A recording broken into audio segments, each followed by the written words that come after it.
Yan. Wala pa masyadong bulaklak. Konti pa lang. Pero at least meron, oh. Ganda ng tulip talaga, oh.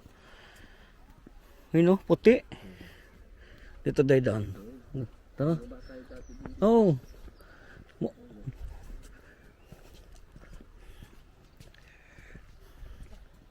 Ito mas maganda to pre pag nag-ano yung mga tong mga rose.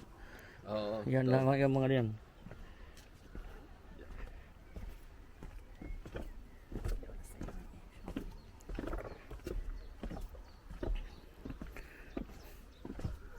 Ganda ng tulip ba? At least merong bulaklak na konti. Bawal pa dito, oh. Pumasok. Pagka nag-ano yan, ganda rin to. Oo. Nang ano na bulaklak, oh. Oh. Kulay puti ang ano dito. Hmm.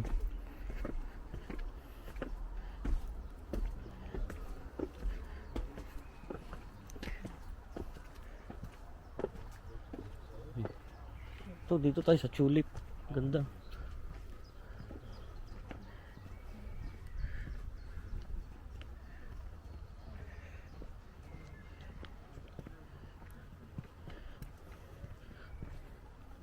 Pwede bang mag-tulip picking dito? 1 pound per stem?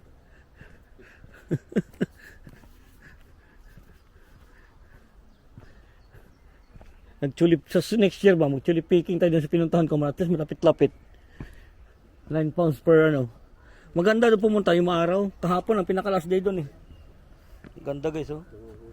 Hmm.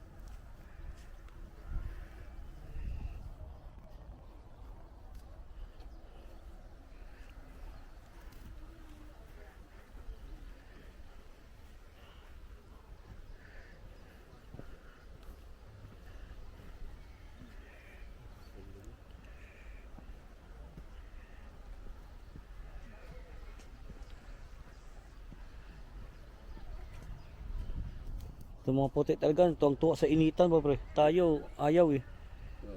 Oh, yun oh.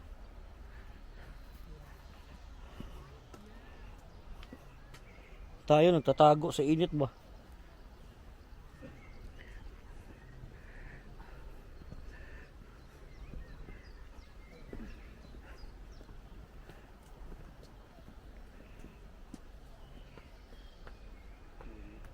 Tuwagan mo sa madal. Pwede tayo mag-day out, malapit sa atin to eh.